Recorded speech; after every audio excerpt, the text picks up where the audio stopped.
India की film industry दुनिया की सबसे बड़ी फिल्म इंडस्ट्री है। बॉलीवुड, टॉलीवुड, सैंडलवुड ये सब मिलकर साल में 2000 से भी अधिक मूवीज बनाते हैं। इन 2000 मूवीज में से आपको कितनी मूवीज याद होंगी? 20 या 25। और इनमें से आपको कितनी मूवी के नाम याद होंगे? 100 या 200। और आपने इनमें से कितनी मूवी थिएटर में जाकर देखी होंगी? अगर इसका एवरेज निकालें तो मुश्किल से 10 या 15 मूवी आपने थिएटर में जाकर देखी होंगी।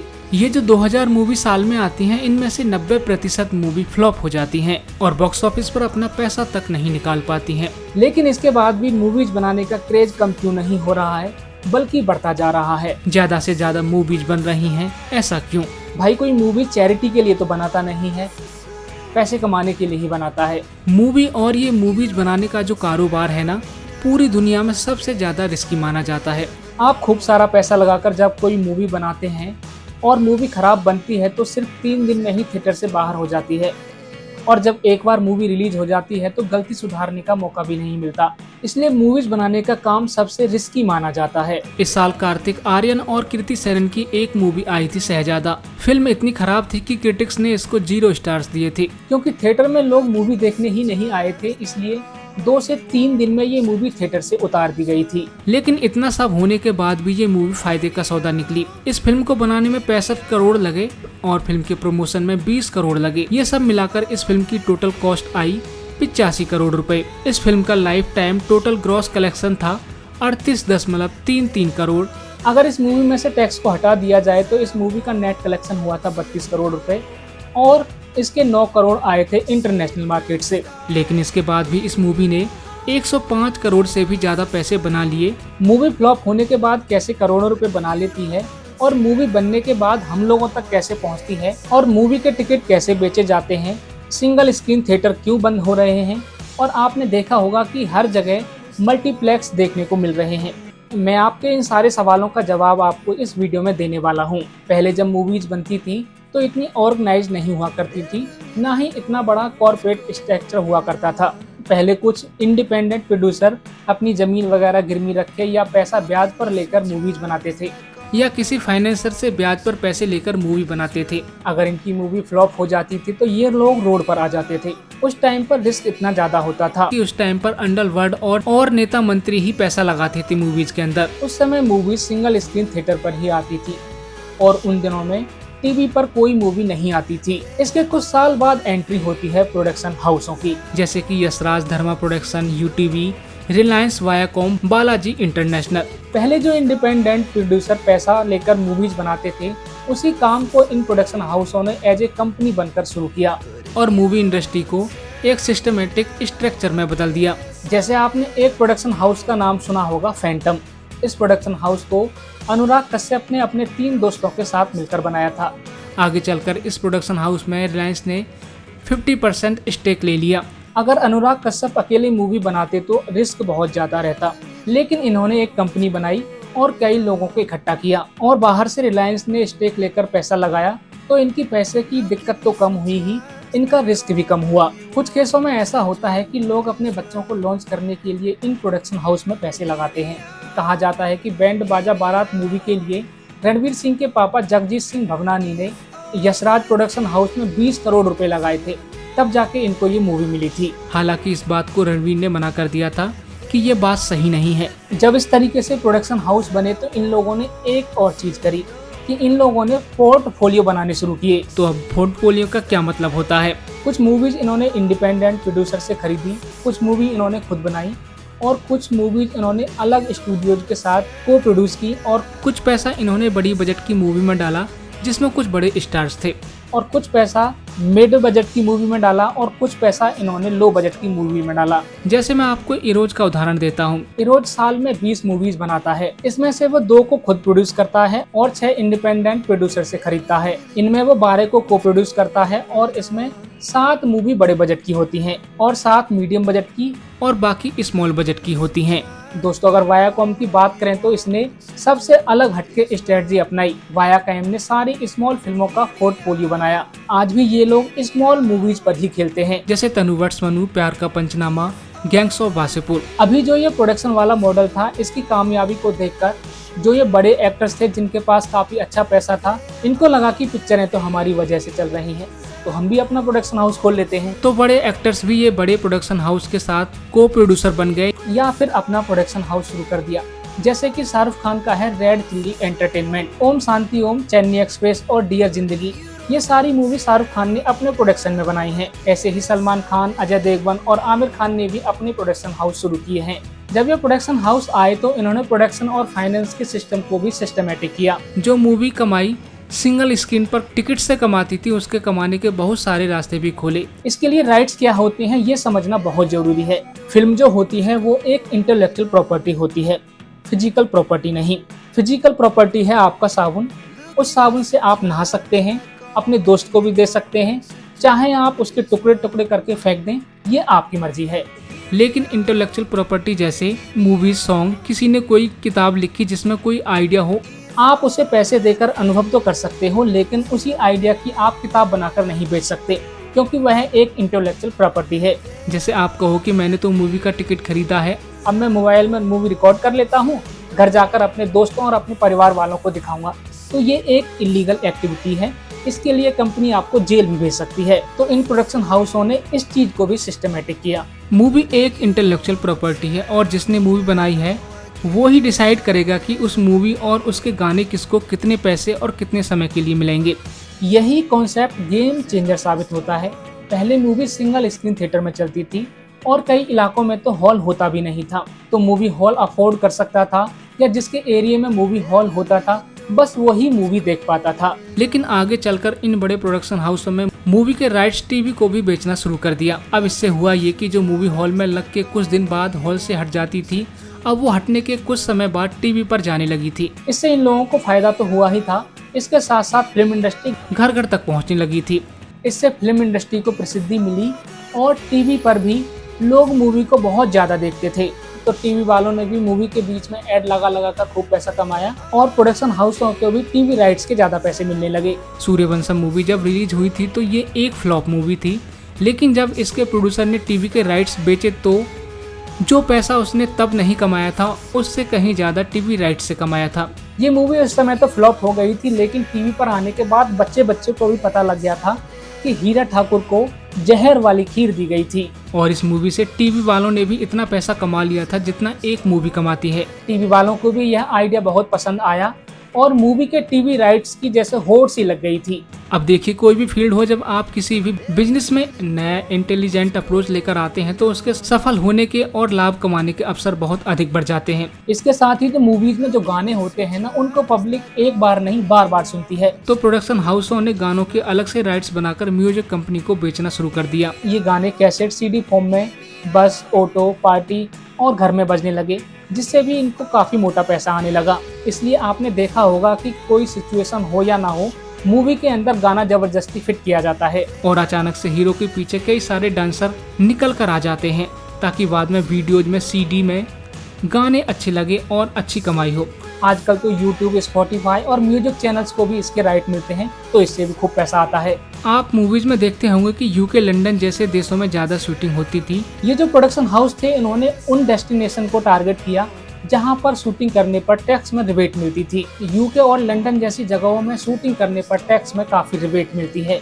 इसलिए जो मूवी पहले भारत में शूट होती थी, उनके गाने इंडिया के बाहर शूट होने लगे। आगे चलकर इन्होंने भारत के साथ साथ इंटरनेशनल मार्केट को भी टारगेट किया। इंटरनेशनल डिस्ट्रीब्यूटर के साथ मिलकर फिल्म कैसे डिस्ट्रीब्यूट होती है, डिस्ट्रीब्यूटर कौन होता है, ये सब भी आपको इसी वीडियो में जानने को मिलेगा। इन्होंने बाहर के डिस्ट्रीब्यूटर के साथ मिलकर भारत के बाहर मूवी रिलीज करना शुरू किया। अब मूवी बाहर से भी पैसे कमाने लगी थी, जैसे कि शाहरुख खान इंटरनेशनल मार्केट में पहले भी हिट थे और आज भी हिट हैं। शाहरुख खान की 10 मूवी ऐसी हैं जिन्होंने $10 मिलियन से अधिक की कमाई की है। मतलब ये हुआ कि 100 से 50 करोड़ रुपए तो उनकी मूवीज से बाहर से ही आ जाते हैं। इस वजह से उनकी मूवीज में सेफ्टी नेट रहता है, इसलिए उनकी मूवी को ज्यादा वैल्यू भी दी जाती है। 2015 में उनकी मूवी दिलवाले 74 करोड़ रुपए में बनी थी और उस मूवी ने 170 करोड़ रुपए भारत के बाहर से ही कमा लिए थे। ऐसे ही सीक्रेट सुपरस्टार जो मूवी थी वो 15 करोड़ में बनी थी। भारत में इसने 63 करोड़ रुपए कमाए थे, लेकिन अकेले चाइना से इस मूवी ने 863 करोड़ रुपए कमाए थे। और इंटरनेशनल मार्केट के साथ साथ भारत में मल्टीप्लेक्स भी आए जो सिंगल स्क्रीन से काफी महंगे होते थे। सिंगल स्क्रीन वाला जो हॉल होता है उसका मूवी टिकट करीब 50 रुपए के आसपास होता है, लेकिन ये जो मल्टीप्लेक्स होते हैं इसका टिकट करीब 200 रुपए के आसपास का होता है। दोस्तों, आपने एक चीज नोटिस जरूर की होगी, पहले जो मूवी सुपर हिट होती थी तो बच्चे बच्चे को भी उसका डायलॉग याद हो जाता था, लेकिन आज की तारीख में हर मूवी डर हो जाती है और हिट फिल्म होने के बाद भी कई लोगों को उस मूवी के बारे में पता नहीं होता। तो इसके पीछे का कारण है मल्टीप्लेक्स। जब मल्टीप्लेक्स भारत में आए तो इन लोगों को रियलाइज हुआ कि अगर लोग मल्टीप्लेक्स में मूवी देखने आते हैं तो मूवी हमें ज्यादा पैसा बना कर देगी, क्योंकि मल्टीप्लेक्स का टिकट सिंगल स्क्रीन हॉल के मुकाबले काफी महंगा होता है। जब मल्टीप्लेक्स भारत में आए तो इन प्रोडक्शन हाउसों को रियलाइज हुआ कि लोग अगर मल्टीप्लेक्स में फिल्म देखने आते हैं तो मूवी ज्यादा पैसा बना कर देती है, क्योंकि मल्टीप्लेक्स का टिकट महंगा होता है। तो इन प्रोडक्शन हाउसों को ये बात अच्छे से समझ में आ गई कि भारत के अंदर कम लोगों को भी मूवी दिखा करके मूवी को हिट कराया जा सकता है और काफी मोटा पैसा बनाया जा सकता है। जो पैसा आप सिंगल स्क्रीन पर 1 करोड़ लोगों को दिखाकर कमा सकते हो, वही सेम पैसा आप 20 लाख लोगों को दिखाकर मल्टीप्लेक्स में दिखाकर कमा सकते हो। ये चस्का प्रोडक्शन हाउसों को ऐसा लगा कि मूवी के टिकट बढ़ाकर और मल्टीप्लेक्स के अंदर जो टिकटों का गेम है उसे ऊपर नीचे करके हर मूवी को सुपरहिट बनाया जाने लगा।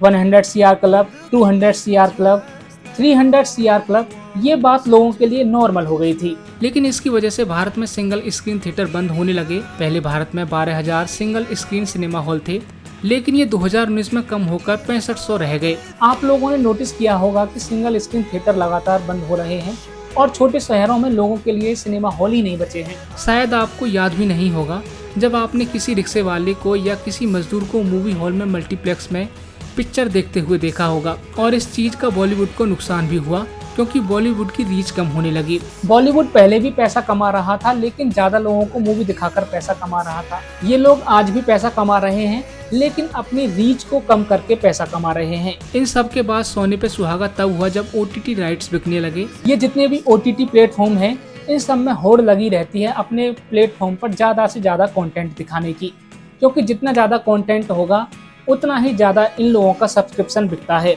इसलिए OTT पर बेकार से बेकार मूवी को भी अच्छी डील मिल जाती है। आप सभी लोगों ने एक अनुभव जरूर किया होगा, जो मूवी फ्लॉप हो जाती है OTT पर उतनी ही जल्दी आ जाती है। इसके पीछे कारण है OTT और टीवी राइट्स के बीच में जो नेगोशिएशन होता है। OTT और टीवी के राइट्स के बीच में जो नेगोशिएशन होता है वो इस बात पर होता है कि मूवी हॉल में रिलीज होने के कितने दिन बाद OTT पर आएगी, जिसको होल्ड बैक राइट्स कहते हैं। जितनी जल्दी मूवी OTT पर आएगी उतने ज्यादा पैसे की डील होने के चांस ज्यादा रहते हैं। वैसे तो 8 वीक का होता है। अगर कोई मूवी फ्लॉप हो जाती है तो प्रोड्यूसर की जो नेगोशिएशन की पावर होती है वो कम हो जाती है, उसका होल्ड बैक राइट कम हो जाता है। और यही समय होता है, और सही पैसे चाहिए तो OTT के हिसाब से चलना होता है।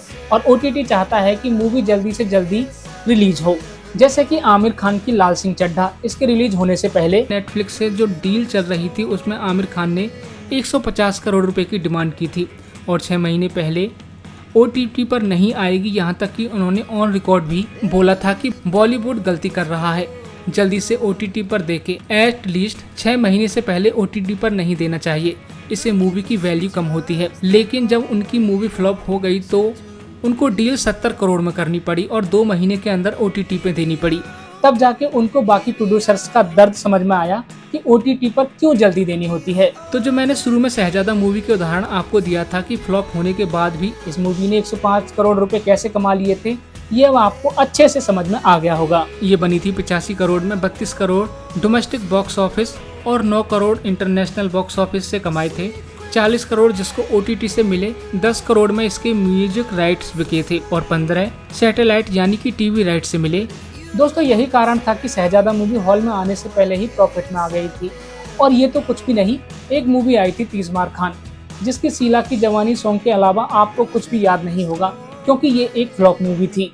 इस मूवी को UTV ने 55 करोड़ में बनाया था और 15 करोड़ का प्रमोशन किया था। इसके बाद भी इस मूवी ने 81 करोड़ रुपए की कमाई की थी। दोस्तों, यही कारण है कि मूवी हिट हो या फ्लॉप, भारत में बैक टू बैक मूवीज बनाई जाती हैं। दोस्तों, आप भी सोच रहे होंगे ये तो बड़े फायदे का सौदा है, तो क्यों ना हम भी मूवी बना लें।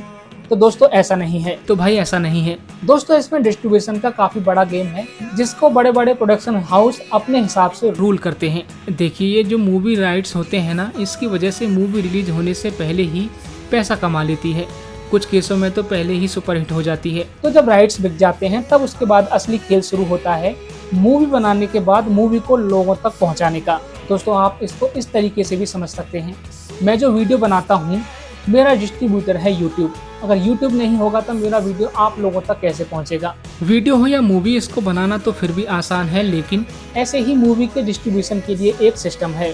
बेसिकली पूरे भारत के हॉलों को जोन में डिवाइड करके डिस्ट्रीब्यूटर कहता है कि अगर आपको अपनी मूवी लोगों तक पहुंचानी है तो आप उसके लिए मुझे पैसा दो, मैं आपकी मूवी लोगों तक पहुंचा दूंगा। जैसे हमारी इस वीडियो को आप तक पहुंचाने का जो भी एड रेवेन्यू होता है उसका 45% यूट्यूब कट कर लेता है।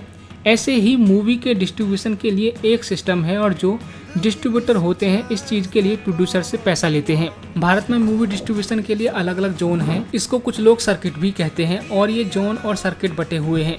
बेसिकली पूरे भारत में मूवी हॉल को जोन में डिवाइड करके डिस्ट्रीब्यूटर कहता है कि अगर आपको अपनी मूवी दिखानी है तो हमें पैसा दो, हम हॉल तक पहुँचा देंगे। इसके लिए डिस्ट्रीब्यूटर एग्रीमेंट होता है। इस तरीके से अलग अलग सिटीज और कस्बों में जो हॉल होते हैं वहाँ तक मूवी पहुँच जाती है। जैसे हिंदी मूवी के डिस्ट्रीब्यूशन के लिए 11 सर्किट जोन है। ऐसा भी नहीं है कि कोई भी मूवी बनाएगा और इन डिस्ट्रीब्यूटर के पास जाकर कहेगा कि ये लो हमारी मूवी रिलीज कर दो। ये उस फिल्म को दिखाना चाहते हैं जो मूवी ज्यादा दिन तक हॉल में टिके और ज्यादा लोग देखने आए, क्योंकि तभी ये लोग पैसा कमाएंगे। इसलिए ये लोग रेपुटेड फिल्म मेकर और एक्टर्स की मूवी को ही एंटरटेन करते हैं। दोस्तों आपने एक वर्ड सुना होगा कि मूवी की स्क्रीनिंग चल रही है। जब मूवी पूरी होने वाली होती है तो प्रोड्यूसर इन डिस्ट्रीब्यूटर के लिए एक स्क्रीनिंग रखता है, जिसमें इन सारे डिस्ट्रीब्यूटर को स्क्रीनिंग के लिए बुलाता है। इस मूवी को देखने के बाद ये सारे डिस्ट्रीब्यूटर आइडिया लगाते हैं कि ये मूवी हॉल में कैसा परफॉर्मेंस करेगी। अगर इनको लगता है कि मूवी अच्छा परफॉर्मेंस करेगी तभी ये लोग डिस्ट्रीब्यूशन के लिए एग्री करते हैं। अब जैसे कि शाहरुख खान की कोई मूवी है तो इन डिस्ट्रीब्यूटर को पता है कि लोग देखने ही आएंगे, तो डिस्ट्रीब्यूटर में होड़ लग जाती है। जब डिस्ट्रीब्यूटर डिस्ट्रीब्यूशन के लिए एग्री हो जाता है तो प्रोड्यूसर और डिस्ट्रीब्यूटर के बीच में एक एग्रीमेंट होता है। ये 3 तरीके से होता है, एक आउटराइट परचेज, दूसरा होता है कमीशन बेस, और तीसरा होता है एमजी रॉयल्टी। एमजी रॉयल्टी मतलब मिनिमम गारंटी। आउटराइट परचेज यानी कि कोई मूवी 100 करोड़ में बनती है और डिस्ट्रीब्यूटर उसे 200 करोड़ रुपए देके खरीद लेता है, तो उसके बाद अगर मूवी 100 करोड़ कमाए, 200 करोड़ कमाए या 300 करोड़ रुपए कमाए, उससे प्रोड्यूसर का कोई लेना देना नहीं होता है। दूसरा होता है कमीशन बेस। अगर कोई मूवी 100 करोड़ की बनी है तो उसमें 10% डिस्ट्रीब्यूटर का होता है। ये लोग आगे जाके डिसाइड कर लेते हैं कि 10% देना है या 8%, वो डिस्ट्रीब्यूटर को मिल जाता है। तीसरा होता है एमजी रॉयल्टी सिस्टम। मानो कि कोई मूवी 100 करोड़ में बनी और डिस्ट्रीब्यूटर कहता है कि मुझे 20% एमजी चाहिए। इसका मतलब ये हुआ कि अगर मूवी 120 करोड़ रुपए कमाती है तो पहले 100 करोड़ प्रोड्यूसर के होंगे और जो बाद में 20 करोड़ रुपए मूवी कमाएगी वो डिस्ट्रीब्यूटर के होंगे। उसके बाद जो भी मूवी कमाई करेगी उसको 50-50 दोनों प्रोड्यूसर और डिस्ट्रीब्यूटर बांट लेते हैं। और एक बार प्रोड्यूसर और डिस्ट्रीब्यूटर में एग्रीमेंट हो गया, उसके बाद प्रोड्यूसर डिस्ट्रीब्यूटर को एक लेटर ऑफ परमिशन देता है। इस लेटर को डिस्ट्रीब्यूटर मूवीज के लैब में देता है, वहाँ से कॉपीज बनती हैं और कॉपीज सारे सिनेमाघरों में पहुँच जाती हैं। देखिए डिस्ट्रीब्यूटर का जो रोल होता है वो बहुत ही बड़ा होता है। ये जो बड़े डिस्ट्रीब्यूटर होते हैं ये किसी मूवी को कम स्क्रीन और किसी मूवी को ज़्यादा स्क्रीन पर भी रिलीज करवा सकते हैं। डिस्ट्रीब्यूटर जो होते हैं ये बैलेंस बनाकर चलते हैं कि 2 बड़ी मूवीज या फिर 2 बड़े स्टार मूवीज का आपस में क्लैश ना हो। इसके हिसाब से इनके हाथ में रिलीज डेट तक होती है कि होली पर कौन सी मूवी आएगी, दिवाली पर कौन सी मूवी आएगी। ये जो बड़े बड़े प्रोडक्शन हाउस होते हैं खुद भी डिस्ट्रीब्यूटर होते हैं। जब इनकी मूवी आती है तो किसी और की इतनी हिम्मत नहीं होती कि कोई दूसरा इनके सामने अपनी मूवी रिलीज कर सके, चाहे कोई कितनी भी अच्छी मूवी हो, चाहे कितना भी होशियार प्रोड्यूसर क्यों ना हो। और अगर नया प्रोड्यूसर ज़्यादा कुछ करने की कोशिश करता है ये डिस्ट्रीब्यूटर बड़े प्रोडक्शन हाउसों पर इतने ज़्यादा निर्भर होते हैं कि उसको स्क्रीन्स ही नहीं मिलते रिलीज करने के लिए, और बॉलीवुड में हुक्का पानी बंद हो जाता है। इसलिए दिवाली हो या ईद ये सब पहले से ही फिक्स होता है कि किसकी मूवी आएगी और उसके सामने कोई अपनी मूवी रिलीज करने की हिम्मत नहीं करता। एक बार अजय देवगन ने यशराज की फिल्म जब तक है जान के सामने अपनी movie son of Sardar release कर दी थी। उसका उनको काफ़ी नुकसान हुआ। पहले तो स्क्रीन्स ही नहीं दी गई और जो दी गई उन उनमें से करीब 5000 स्क्रीन साउथ इंडिया में दी गई थी, जहां पर हिंदी ऑडियंस ही नहीं थी।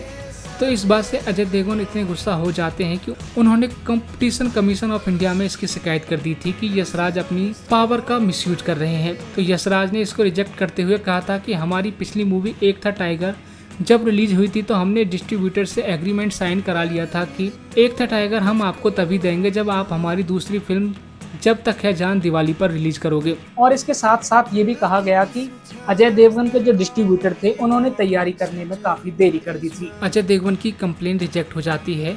ये तो अजय देवगन थे जो इतनी आगे तक लड़ दिए, वरना और कोई होता तो सेम टाइम पर मूवी रिलीज करने की बात तो छोड़िए, इनकी मूवी में काम नहीं करने की हिम्मत भी नहीं कर सकता, वरना बॉलीवुड से बॉयकॉट हो जाता है।